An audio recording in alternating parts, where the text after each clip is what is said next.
What's up everyone? So in today's video, we'll be talking about something that I have been hoping to share recently. Many of my friends have been asking for me to share my expertise on options on this channel, especially since the current market right now is extremely volatile, and for those of you who have been holding on to your stocks positions, most of them would either be deep in the red or you would have faced stagnant or break-even gains throughout the last few weeks. Many people think that because of this, that their gains are going to be wiped out for the entire year or they will have a year of lackluster gains.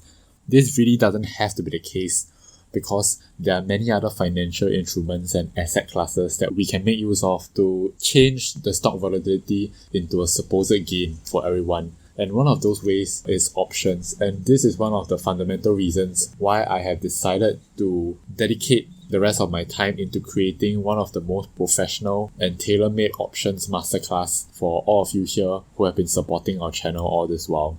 So in today's video, we'll be teaching you some of the biggest options trading concepts through in-depth examples, explanations, and illustrations. I have no idea how long this masterclass is going to take.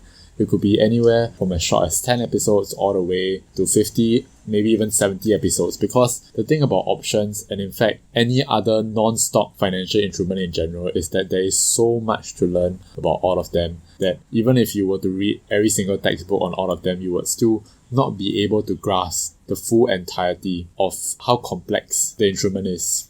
But for today's video, since it's just an introductory primer to the world of options, we're going to keep it simple and we're just going to show you how options work in the real world. So we'll start off by talking about the basic options characteristics that all options exhibit. The first thing to understand is that all options have an expiration date, which means they no longer exist and can be traded after they expire. This is in contrast to shares of stock, which have no expiration date and can be held forever, even after you have left this world. The expiration date could be today or even 2.5 years from now. And that is why when you're trading options, you have to choose an appropriate time frame depending on your desired trading strategy.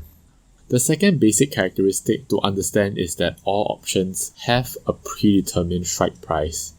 Basically, the definition of a strike price is the price at which the option can be converted to buying or selling shares at a particular strike price.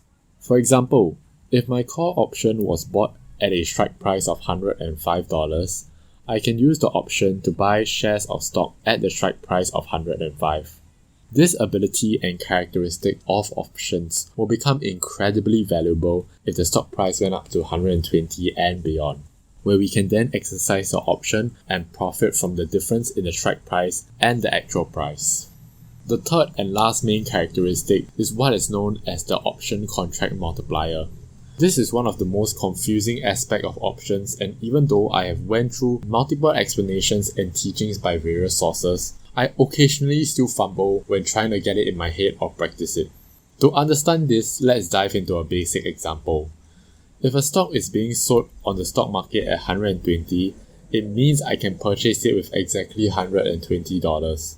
But if the options contract is being sold in the option chain for $5, you can't use $5 to purchase it. Instead, you actually need $500 because options can be used to trade 100 shares of stock. Thus, we need to multiply the price of the option by $100 to get its actual premium. Okay, that concludes this week's video on the 3 basic options characteristics. Take some time to digest the 3 points and we'll move forward to next week's video by discussing the 2 options types and check what the characteristics mean in relation to the 2 main option types. This video is the first in a series of options masterclasses that will be taught by me, so if you have any comments or questions, leave them in the comment section below and stay tuned for next week's episode. Stay safe and invest safe.